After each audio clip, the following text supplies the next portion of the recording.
Vamos para Hechos 21, pero no vamos a leerlo todo, ya le digo hasta dónde vamos a leer porque es larguito. Ok. Vamos a leerlo hasta el 20,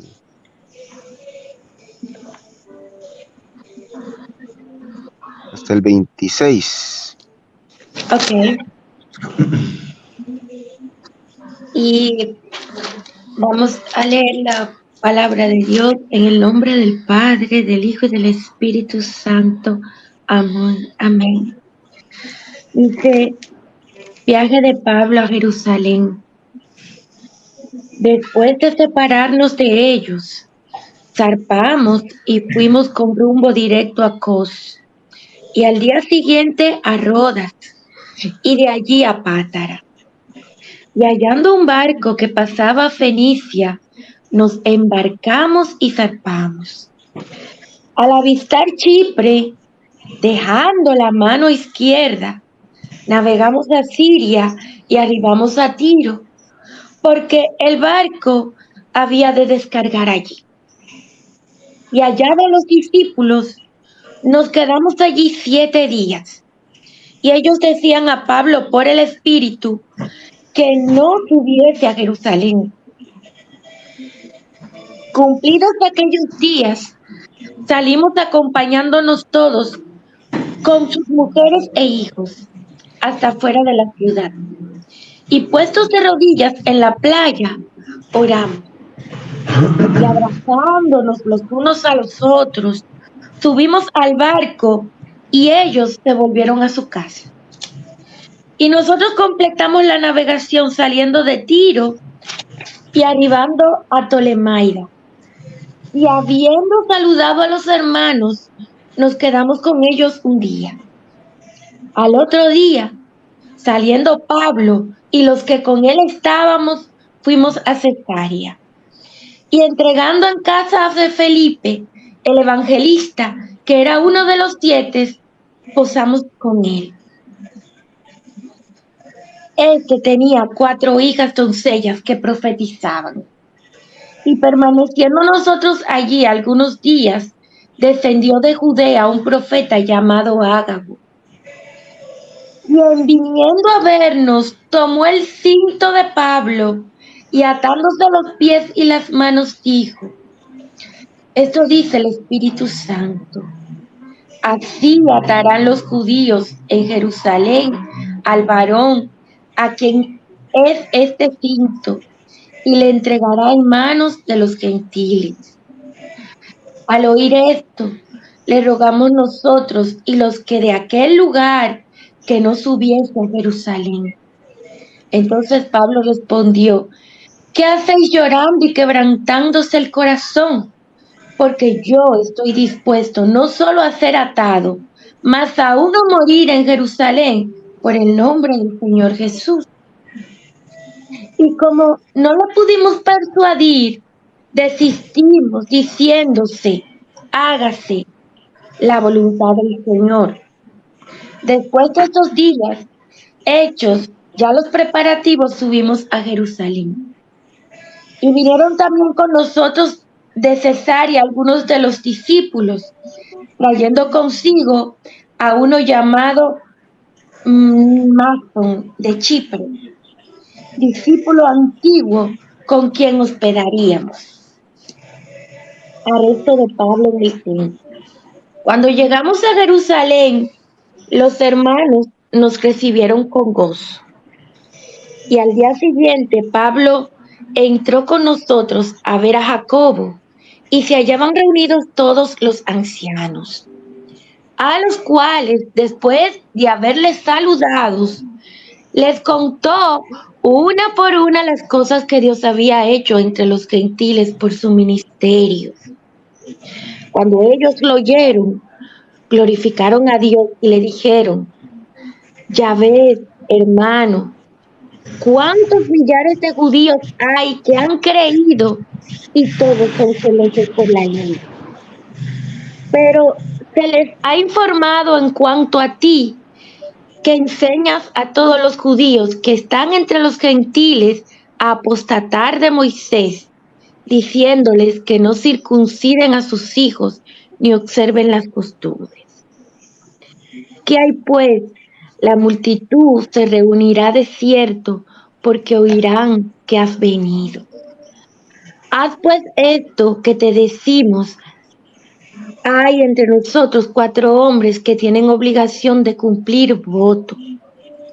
Tómalos contigo, purifícate con ellos y paga sus gastos para que se rasuren la cabeza y todos comprenderán que no hay nada de lo que se les informó acerca de ti, sino que tú también andas ordenadamente guardando la ley. Pero en cuanto a los gentiles que han creído, nosotros les hemos escrito determinando que no guarden nada de esto, solamente que se abstengan de lo sacrificado a los ídolos, de sangre, de ahogado y de fornicación. Entonces Pablo tomó consigo a aquellos hombres y al día siguiente, habiéndose purificado con ellos, entró en el templo para anunciar el cumplimiento de los días de la purificación, cuando había de presentarse la ofrenda por cada uno de ellos. Amén. Amén. Palabra de Dios. Virginia, muchas gracias. Vamos por favor a Hechos 21 y quiero que me ayudes con esta parte que leyó Virginia. Ya le digo cuál es. Primero leamos 21. Del 24, leamos el 24, 25, 26. Versículo del 24 al 26. Al 26. Ok, leemos la palabra. Hechos, capítulo 21, versículo 24 al 26. Dice lo siguiente. Tómalos contigo, purifícate con ellos y paga sus gastos para que rasuren la cabeza.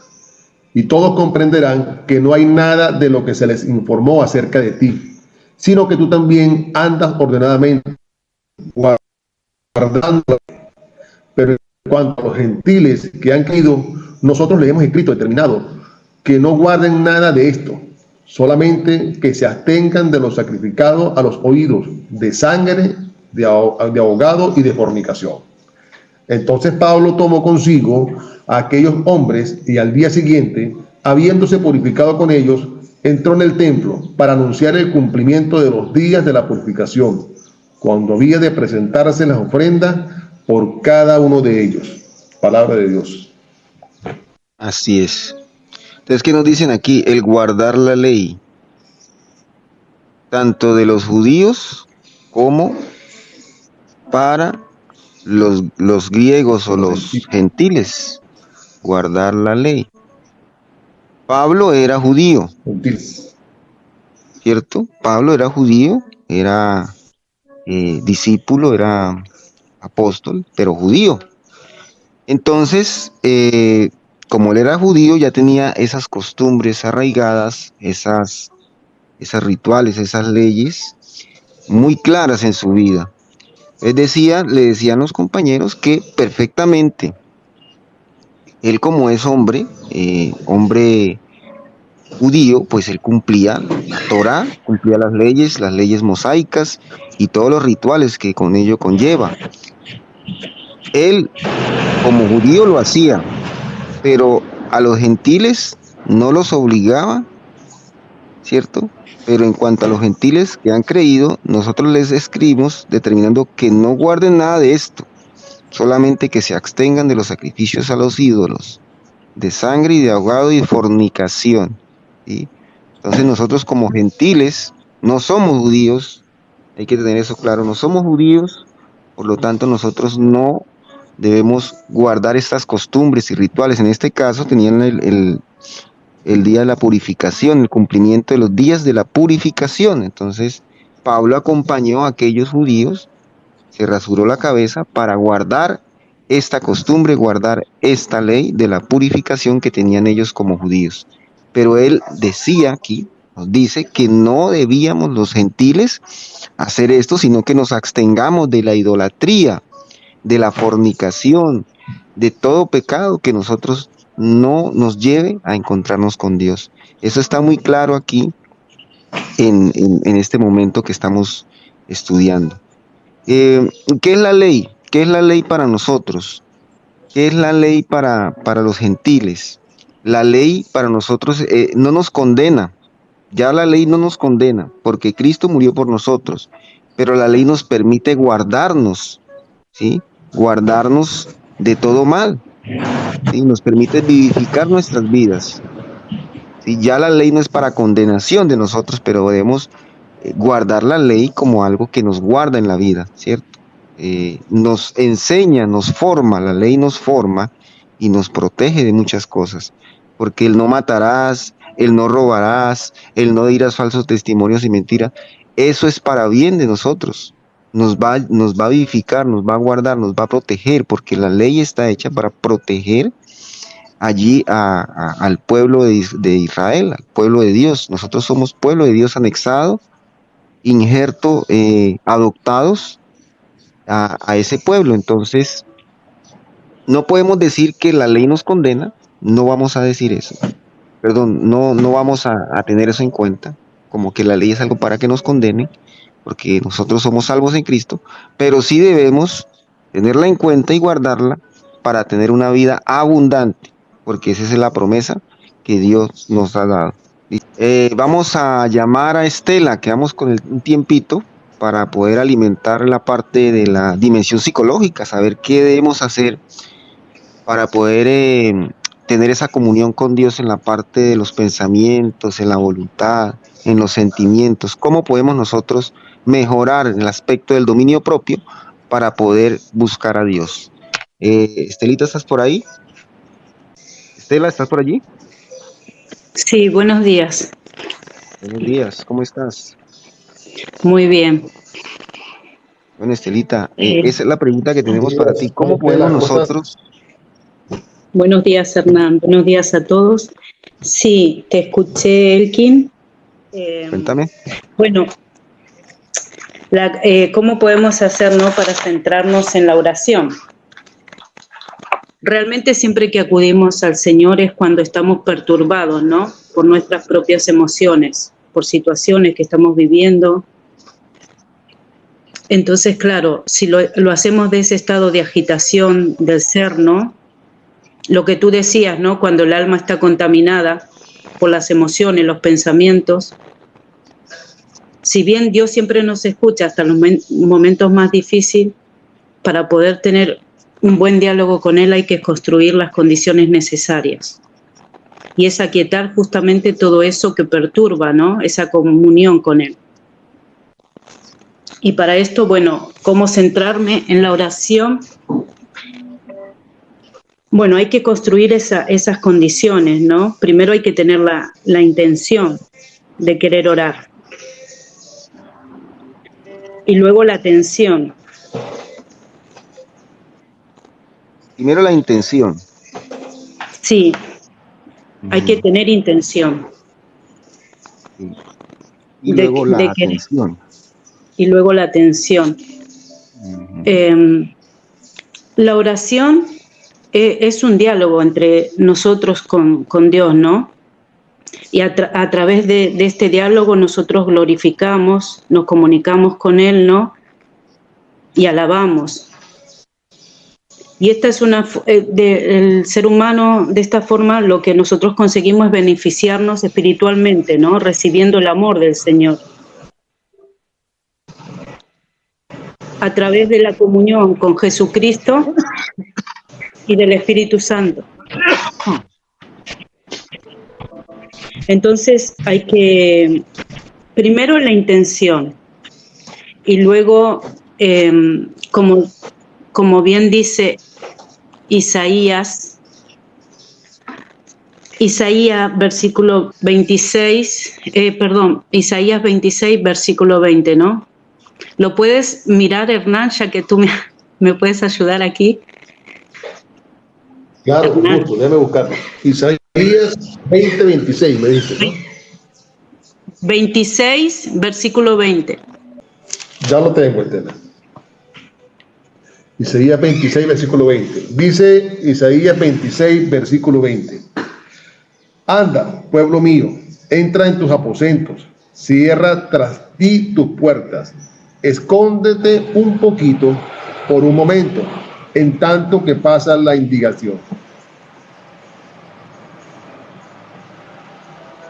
Esto nos... Sí, gracias. Esto nos quiere decir, no entra en tus aposentos, entra a tu... Busca ese espacio, ¿no? Ese lugar, ¿no? Esa intimidad con Dios. Es ese devocional personal que tenemos que tener todos cada día, ¿no? Cierra tras ti tus puertas. Esto son muchas... Las puertas son los sentidos hacia afuera. Estar distraídos con los ruidos, todo lo que tiene que ver con fuera. Y luego cierra tus puertas y escóndete un poquito. Escóndete quiere decir ir hacia adentro, ¿no? Entrar ahí dentro de nosotros, encontrarnos ahí, porque es ahí en nuestro corazón donde vamos a encontrar esa comunicación, ¿no? con el Señor, a través de entrar hacia adentro, ¿no? De ir hacia adentro. Si nosotros estamos todo el tiempo afuera, sí, Virginia, ahí estamos en comunión con Dios, gracias. En este momento de intimidad, ¿no? Y también cierra puertas y ventanas. Las puertas y ventanas son los sentidos, ¿no? La vista, la boca, los oídos, y hay que construir todas esas condiciones que son el silencio, ¿no? Aquietar los pensamientos, lo que nos está contando la mente, y poco a poco construir ese estado de comunión ahí con Él. Estela, y uno si a la primera intento no logra esto, ¿uno qué debe hacer? ¿Continuar intentándolo o buscar otras alternativas? A ver, siempre alternativas hay porque al final nosotros los buscamos en los momentos de sufrimiento. Generalmente las personas ya claman, ¿no? Al Señor, ¿no? Y Él los escucha. Pero Él luego te va haciendo ver, como decía la compañera anterior, te va haciendo ver las propias emociones internas que están dentro de ti, ¿no? Que no logran que esa comunicación sea fluida con Él, ¿no? Entonces, entregarte al Señor, es abandonarte a Él, es rendirte ante su presencia, ¿no? De saber que Él está ahí, que está ahí a través de Jesucristo, del Espíritu Santo, tú conectas con el Padre, ¿no? Él dejó en cada uno de nosotros, en nuestros corazones, a su Hijo, ¿no? Y a través de ese amor nosotros nos comunicamos con Él. Pero si nosotros estamos perturbados por los pensamientos, la mente, y no hay una intención clara, y un rendirte, y un abandonarte, y un entregarte, ¿no? A Él, la comunicación no se produce... siempre te quedas como que te falta algo, ¿sabes? Te falta algo, pero ese es el proceso y ese es el camino por el que hay que ir. Todos tenemos que pasar por ahí. O sea, ir construyendo todas esas condiciones, y es la disciplina de hacerlo cada día, ¿no? De construir esas condiciones necesarias para poder estar en comunión con Él. Creo que como a manera de recomendación, para darle un poquito más de apoyo a esto, el momento más oportuno para entrar en comunión con Dios, considero que al despertarse en la madrugada. Si tienes una interrupción de tu sueño durante la mañana, en la madrugada, ponte a conversar con Dios, ahí en la intimidad de tu cuarto, acostado en tu cama, o hazte un lado y te arrodillas, o busca un rincón en tu cuarto, ¿me entiendes? En vez de que tenemos muchos el mal hábito de que se despiertan por las madrugadas, y entonces se ponen a ver el teléfono, a ver TikTok, a ver cualquier cantidad de cosas. Creo que es bueno rendirle ese momentico a Dios, específicamente a esas horas tempranas del día. Virginia, ¿tienes algo que decir? ¿Me decías allí en el chat? Sí, pastor, que estaba pensando cuando estaban hablando, que dice la palabra que nosotros no obtenemos porque pedimos mal. y es porque nosotros inmediatamente comenzamos a orar, comenzamos a pedir todas las cosas que supuestamente necesitamos o que queremos en el momento. Pero hasta para tú hablar con un presidente, con un rey, tú tienes un protocolo.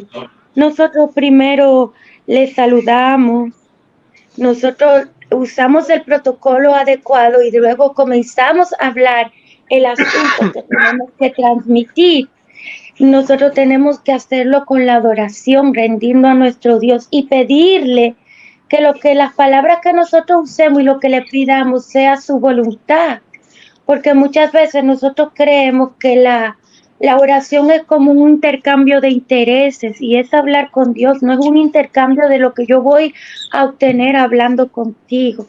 Por eso es que nosotros desistimos a la oración, porque cuando no conseguimos lo que deseamos, entonces nos frustramos o lo dejamos a un lado y no es así. Fíjese que Pablo se preparó, se raspó la cabeza, que eso es una alegoría realmente, de prepararse para tener un encuentro con Dios, para tener una comunión con Dios y un respeto, porque no necesariamente porque tú seas circuncidado, porque te rape la cabeza o porque tenga la falda larga, tú estás con Dios. Pero es una forma aquí, en la palabra, es una forma de alegoría de decir, mira, se preparó. Él mismo se hizo como sacrificio a Dios para prepararse y tener comunión con el Señor. Miren lo que dice aquí, nadie es lo suficiente bueno para salvarse por sí mismo. ¿Sí? Nadie es lo suficiente bueno para salvarse por sí mismo. Era como el último mensaje que les quería ofrecer. Si ustedes quieren, pueden leer Romanos capítulo 2 y ahí habla de cómo algunos en la ley buscan, o en el legalismo, buscan salvarse a sí mismo por medio de la vestimenta, por medio de los rituales y demás.